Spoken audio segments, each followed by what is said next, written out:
بسم اللہ الرحمن الرحیم۔ السلام علیکم پیارے دوستو، آج ہم سیرت النبی صلی اللہ علیہ وسلم کی پارٹ 16 نشر کرنے جا رہے ہیں۔ پیارے دوستو، جب رسول اللہ صلی اللہ علیہ وسلم پر سخت آزمائشوں اور قربانیوں کا وقت آ گیا۔ ایک روز حضور نبی کریم صلی اللہ علیہ وسلم خانہ کعبہ میں نماز پڑھ رہے تھے کہ ابو جہل آپ کے پاس آیا اور بولا، کیا میں نے آپ کو اس سے منع نہیں کیا تھا؟ آپ جانتے نہیں میں سب سے بڑے گروہ والا ہوں۔ اس پر سورہ علق کی آیت 17 اور 18 نازل ہو گئی۔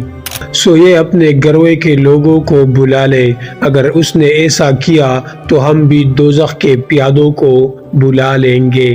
حضرت ابن عباس رضی اللہ عنہ فرماتے ہیں، اگر ابو جہل اپنے گروہ کو بلاتا تو اللہ تعالیٰ کے عذاب کے فرشتے اسے پکڑ کر تس نس کر دیتے۔ ایک روز ابو جہل حضور نبی کریم صلی اللہ علیہ وسلم کے سامنے آیا اور آپ سے مخاطب ہوا، آپ کو معلوم ہے میں بدھا والوں کا محافظ ہوں اور میں یہاں ایک شریف ترین شخص ہوں۔ اس وقت اللہ تعالیٰ نے سورہ دخان کی آیت نمبر 49 نازل فرمائی، جس کا ترجمہ ہے، چک تو بڑا معزز مکرم ہے۔ آیت کا یہ جملہ دوزخ کے فرشتے ابو جہل کو ڈالتے وقت پٹکارتے ہوئے کہیں گے۔ ابو لہب بھی حضور اکرم صلی اللہ علیہ وسلم کی ایذا رسانی میں آگے آگے تھا۔ نبی کریم صلی اللہ علیہ وسلم کی تبلیغ میں رکاوٹیں ڈالتا تھا۔ آپ علیہ السلام کو برا بلا کہتا تھا۔ اس کی بیوی ام جمیل بھی اس کے ساتھ شامل تھی۔ وہ جنگل سے کانٹے دار لکڑیاں کاٹ کر لاتی اور نبی کریم صلی اللہ علیہ وسلم کے راستے میں بچھاتی۔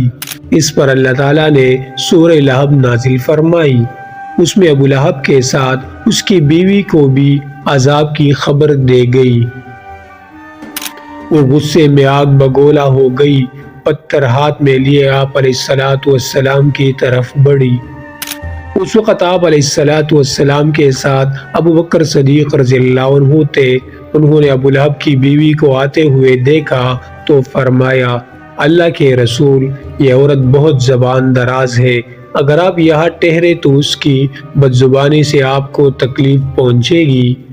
اس کی بات سن کر حضور نبی کریم صلی اللہ علیہ وسلم نے فرمایا، ابو بکر فکر نہ کرو، وہ مجھے نہ دیکھ سکے گی۔ اتنے میں ام جمیل نزدیک پہنچ گئی۔ اسے وہاں صرف ابو بکر صدیق رضی اللہ عنہ نظر آئے۔ وہ آتے ہی بولی، ابو بکر، تمہارے دوست نے مجھے ذلیل کیا ہے۔ کہا ہے تمہارا دوست جو شعر پڑھتا ہے۔ ابو بکر بولے، کیا تمہیں میرے ساتھ کوئی نظر آ رہا ہے؟ کیوں، کیا بات ہے؟ مجھے تو تمہارے ساتھ کوئی نظر نہیں آ رہا۔ انہوں نے پوچھا، تم ان کے ساتھ کیا کرنا چاہتی ہو؟ جواب میں اس نے کہا، میں یہ پتھر اس کے منہ پہ مارنا چاہتی ہوں، اس نے میری شان میں نازیبہ شعر کہے ہیں۔ وہ سورہ لہب کی آیات کو شعر سمجھ رہی تھی۔ اس پر انہوں نے کہا، نہیں، اللہ کی قسم، وہ شاعر نہیں ہے، وہ تو شعر کہنا جانتا ہی نہیں، نہ انہوں نے تمہیں ذلیل کیا ہے۔ یہ سن کر وہ واپس لوٹ گئی۔ بعد میں ابو بکر صدیق رضی اللہ عنہ نے آپ صلی اللہ علیہ وسلم سے پوچھا، اے اللہ کے رسول، وہ آپ کو دیکھ کیوں نہیں سکی؟ آپ نے ارشاد فرمایا، ایک فرشتے نے مجھے اپنے پروں میں چھپا لیا تھا۔ ایک روایت کے مطابق آپ نے یہ جواب ارشاد فرمایا، میرے اور اس کے درمیان ایک آڑ پیدا کر دی گئی۔ ابو لہب کے ایک بیٹے کا نام عتبہ تھا اور دوسرے کا نام عتیبہ تھا۔ اعلان نبوت سے پہلے رسول کریم صلی اللہ علیہ وسلم نے اپنی دو بیٹیوں حضرت رقیہ اور حضرت ام کلثوم رضی اللہ عنہما کا نکاح ابو لہب کے ان دونوں بیٹوں سے کر دیا تھا۔ یہ صرف نکاح ہوا تھا، ابھی رخصتی نہیں ہوئی تھی۔ اسلام کا آغاز ہوا اور سورہ لہب نازل ہوئی تو ابو لہب نے غصے میں آ کر اپنے بیٹوں سے کہا، اگر تم محمد کی بیٹیوں کو طلاق نہیں دو گے تو میں تمہارا چہرہ نہیں دیکھوں گا۔ چنانچہ ان دونوں نے انہیں طلاق دے دی۔ دیکھا جائے تو آپ علیہ السلام کے بیٹیوں کے لیے اس میں حکمت تھی۔ گویا اللہ تعالیٰ نے چاہا کہ یہ پاک صاحبزادیاں عتبہ اور عتیبہ کے ہاں نہ جا سکے۔ یہ رشتہ اسلام دشمنی کی بنیاد پر ختم کر دیا گیا، یعنی اب دونوں چونکہ نبی کریم صلی اللہ علیہ وسلم کی صاحبزادیاں تھی، اس لیے یہ قدم اٹھایا گیا۔ اس موقع پر عتیبہ نبی اکرم صلی اللہ علیہ وسلم کی خدمت میں حاضر ہوا اور اس نے آپ کی شان میں گستاخی کی۔ آپ صاحبزادیوں کی وجہ سے پہلے ہی غمگین تھے۔ ان حالت میں آپ نے اس کے حق میں بد دعا فرمائی، اے اللہ اس پر اپنے کتوں میں سے ایک کتا مسلط فرما دے۔ عتیبہ یہ بد دعا سن کر وہاں سے لوٹ آیا۔ اس نے اپنے باپ ابو لہب کو سارا حال سنا دیا۔ اس کے بعد دونوں باپ بیٹا ایک قافلے کے ساتھ ملک شام کی طرف روانہ ہو گئے۔ راستے میں یہ لوگ ایک جگہ ٹھہرے، وہاں قریب ہی ایک راہب کی عبادت گاہ تھی۔ راہب ان کے پاس آیا، اس نے انہیں بتایا اس علاقے میں جنگلی درندے رہتے ہیں۔ ابو لہب یہ سن کر خوف زدہ ہو گیا۔ نبی کریم صلی اللہ علیہ وسلم کی بد دعا یاد آ گئی۔ اس نے قافلے والوں سے کہا، تم لوگ میری حیثیت سے باخبر ہو اور یہ بھی جانتے ہو کہ میرا تم پر کیا حق ہے۔ انہوں نے ایک زبان ہو کر کہا، بے شک ہمیں معلوم ہے۔ ابو لہب یہ سن کر بولا، تب پھر تم ہماری مدد کرو، میں محمد کی بد دعا کی وجہ سے خوف زدہ ہو گیا ہوں، اس لیے تم لوگ اپنا سامان اس عبادت گاہ کی طرف رکھ کر اس پر میرے بیٹے کا بستر لگا دو اور اس کے چاروں طرف تم لوگ اپنے بستر لگاؤ۔ ان لوگوں نے ایسا ہی کیا۔ یہی نہیں، انہوں نے اپنے چاروں طرف اپنے اونٹوں کو بھی بٹھا دیا۔ اس طرح عتیبہ ان سب کے درمیان میں آ گیا۔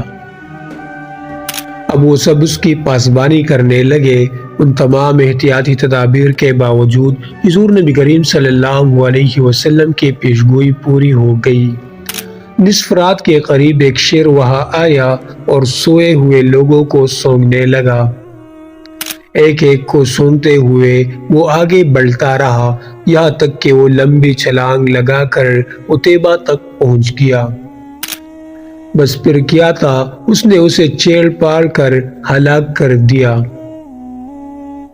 تکالیف پہنچانے کا ایک اور واقعہ اس طرح پیش آیا کہ ایک روز آپ صلی اللہ علیہ وسلم مسجد الحرام میں نماز پڑھ رہے تھے۔ قریب ہی کچھ جانور ذبح کیے گئے تھے۔ وہ لوگ اپنے بتوں کے نام پر قربانی کرتے تھے۔ ان جانوروں کی ایک اجڑی ابھی تک وہی پڑی تھی۔ ایسے میں ابو جہل نے کہا، کیا کوئی شخص ایسا ہے جو اس اجڑی کو محمد کے اوپر ڈال دے؟ ایک روایت کے مطابق کسی نے کہا، کیا تم یہ منظر نہیں دیکھ رہے ہو؟ تم میں سے کون ہے جو وہاں جائے جہاں فلاں قبیلے نے جانور ذبح کیے ہیں؟ ان کا گوبر، لید، خون اور اجڑی وہاں پڑے ہیں۔ کوئی شخص وہاں جا کر گندگی اٹھا لائے اور محمد کے سجدے میں جانے کا انتظار کرے، پھر جو ہی وہ سجدے میں جائے وہ شخص گندگی ان کے کندھوں کے درمیان رکھ دے۔ تب مشرکوں میں سے ایک شخص اٹھا، اس کا نام عقبہ بن ابی معیط تھا۔ یہ اپنے قوم میں سب سے زیادہ بدبخت تھا۔ یہ گیا اور اجڑی اٹھا لایا۔ جب آپ علیہ السلام سجدے میں گئے تو اجڑی آپ پر رکھ دی۔ اس پر مشرکین زور زور سے ہنسنے لگے، یہاں تک کہ وہ ہنسی سے بے حال ہو گئے اور ایک دوسرے پر گرنے لگے۔ ایسے میں کسی نے حضرت فاطمہ الزہرا رضی اللہ عنہ کو یہ بات بتا دی۔ وہ روتی ہوئی حرم میں آئی۔ نبی کریم صلی اللہ علیہ وسلم اسی طرح سجدے میں تھے اور اجڑی آپ کے کندھوں پر تھی۔ سیدہ فاطمہ الزہرا رضی اللہ عنہا نے اجڑی کو آپ علیہ السلام سے ہٹایا۔ اس کے بعد آپ سجدے سے اٹھے اور نماز کی حالت میں کھڑے ہو گئے۔ نماز سے فارغ ہو کر آپ علیہ السلام نے ان لوگوں کے حق میں بد دعا فرمائی، اے اللہ تو قریش کو ضرور سزا دے، اے اللہ تو قریش کو ضرور سزا دے۔ ایسا 3 بار کہا۔ قریش جو مارے ہنسی کے لوٹ پوٹ ہو رہے تھے، یہ بد دعا سنتے ہی ان کی ہنسی کافور ہو گئی۔ اس بد دعا کی وجہ سے وہ دہشت زدہ ہو گئے۔ اس کے بعد آپ نے نام لے لے کر بھی بد دعا فرمائی۔ اے اللہ تو عمرو بن ہشام کو سزا دے، یعنی ابو جہل کو، عقبہ بن ابی معیط اور امیہ بن خلف کو سزا دے۔ عبداللہ بن مسعود رضی اللہ عنہ کہتے ہیں، اللہ کی قسم آپ صلی اللہ علیہ وسلم نے جن جن قریشیوں کا نام لیا تھا، میں نے انہیں غزوہ بدر میں خاک و خون میں لتڑا ہوا دیکھا اور پھر ان کی لاشوں کو ایک گڑھے میں پھینک دیا۔ اسی طرح کا ایک واقعہ حضرت عثمان غنی رضی اللہ عنہ نے اس طرح بیان فرمایا ہے۔ ایک روز نبی کریم صلی اللہ علیہ وسلم طواف فرما رہے تھے۔ اس وقت آپ کا ہاتھ حضرت ابوبکر رضی اللہ عنہ کے ہاتھ میں تھا۔ حجر اسود کے پاس 3 آدمی بیٹھے تھے۔ جب آپ حجر اسود کے پاس سے گزرے اور ان کے قریب پہنچے تو ان تینوں نے آپ کی ذات بابرکات پر چند جملے کسے۔ ان جملوں کو سن کر آپ کو بہت تکلیف پہنچی۔ تکلیف کے آثار آپ کے چہرے سے ظاہر ہوئے۔ دوسرے پیرے میں ابو جہل نے کہا، تم ہمیں ان معبودوں کی عبادت کرنے سے روکتے ہو جنہیں ہمارے باپ دادا پوچھتے آئے ہیں، لیکن ہم تم سے صلح نہیں کر سکتے۔ جواب میں آپ علیہ الصلوۃ والسلام نے فرمایا، میرا بھی یہی حال ہے۔ پھر آپ آگے بڑھ گئے۔ تیسرے پیرے میں بھی انہوں نے ایسا ہی کہا۔ پھر چوتھے پیرے میں یہ تینوں ایک دم آپ کی طرف جھپٹے۔ حضرت عثمان رضی اللہ عنہ فرماتے ہیں، ابو جہل نے ایک دم آگے بڑھ کر آپ علیہ الصلوۃ والسلام کے کپڑے پکڑنے کی کوشش کی۔ میں نے آگے بڑھ کر ایک گوسا اس کے سینے پر مارا، اس سے وہ زمین پر گر پڑا۔ دوسری طرف سے ابو بکر صدیق رضی اللہ عنہ نے امیہ بن خلف کو دھکیلا۔ تیسری طرف خود حضور نبی اکرم صلی اللہ علیہ وسلم نے عتبہ بن ابی معیط کو دھکیلا۔ آخر یہ لوگ آپ کے پاس سے ہٹ گئے۔ اس وقت آپ نے ارشاد فرمایا، اللہ کی قسم تم لوگ اس وقت تک نہیں مرو گے جب تک اللہ کی طرف سے اس کی سزا نہیں بھگت لوگے۔ حضرت عثمان رضی اللہ عنہ فرماتے ہیں، یہ الفاظ سن کر ان تینوں میں سے ایک بھی ایسا نہیں تھا جو خوف کی وجہ سے کانپنے نہ لگا ہو۔ پھر آپ علیہ السلام نے ارشاد فرمایا، تم لوگ اپنے نبی کے لیے بہت برے ثابت ہوئے۔ یہ فرمانے کے بعد آپ اپنے گھر کی طرف لوٹ گئے۔ ہم آپ کے پیچھے پیچھے چلے۔ جب آپ اپنے دروازے پر پہنچے تو اچانک ہماری طرف مڑے اور فرمایا، تم لوگ غم نہ کرو، اللہ تعالیٰ خود اپنے دین کو پھیلانے والا، اپنے کلمے کو پورا کرنے والا اور اپنے نبی کی مدد کرنے والا ہے۔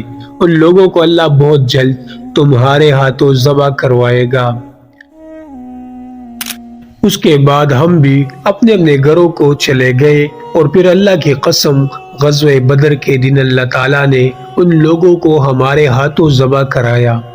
ایک روز ایسا ہوا کہ اب خانہ کعبہ کا طواف کر رہے تھے، ایسے میں عقبہ بن ابی معیط وہاں آ گیا۔ اس نے اپنی چادر اتار کر آپ کی گردن میں ڈالی اور اس کو بل دینے لگا۔ اس طرح آپ کا گلا گھٹنے لگا۔ ابو بکر صدیق رضی اللہ عنہ دوڑ کر آئے اور اسے کندھوں سے پکڑ کر دھکیلا۔ ساتھ ہی انہوں نے فرمایا، کیا تم اس شخص کو قتل کرنا چاہتے ہو جو یہ کہتا ہے کہ میرا رب اللہ ہے اور جو تمہارے رب کی طرف سے کلی نشانیاں لے کر آیا ہے؟ بخاری کے ایک حدیث کے مطابق حضرت عروہ بن زبیر رضی اللہ عنہ سے روایت ہے کہ میں نے ایک مرتبہ حضرت عمرو بن عاص رضی اللہ عنہ سے پوچھا، مجھے بتائیے مشرکین کی طرف سے حضور نبی کریم صلی اللہ علیہ وسلم کے ساتھ سب سے زیادہ بدترین اور سخت ترین سلوک کس نے کیا تھا؟ جواب میں حضرت عمرو بن عاص رضی اللہ عنہ نے فرمایا، ایک مرتبہ حضور نبی کریم صلی اللہ علیہ وسلم کعبہ میں نماز ادا فرما رہے تھے کہ عقبہ بن ابی معیط آیا۔ اس نے آپ کی گردن میں کپڑا ڈال کر اس سے پوری قوت سے آپ کا گلا گھونٹا اس وقت حضرت ابو بکر صدیق رضی اللہ عنہ نے اسے دھکیل کر ہٹایا۔ یہ قول حضرت عمر بن عاص کا ہے، انہوں نے یہی سب سے سخت برتاؤ دیکھا ہوگا، ورنہ آپ صلی اللہ علیہ وسلم کے ساتھ اس سے کئی زیادہ سخت برتاؤ کیا گیا۔ پھر جب مسلمانوں کی تعداد 38 ہو گئی تو حضرت ابو بکر صدیق رضی اللہ عنہ نے آپ سے عرض کیا، اے اللہ کے رسول، مسجد الحرام میں تشریف لے چلیے تاکہ ہم وہاں نماز ادا کر سکیں۔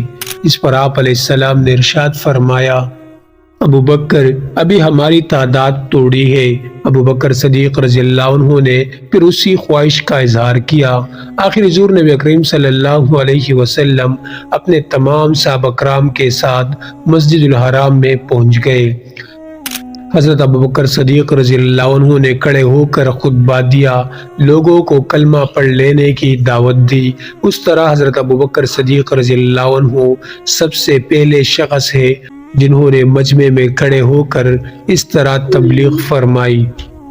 پیارے دوستو، سیرت النبی صلی اللہ علیہ وسلم کی مزید واقعات اگلے قسطوں میں نشر کی جائے گی۔ پیارے دوستو، ویڈیو کو شیئر، لائک اور چینل کو سبسکرائب ضرور کیجیے۔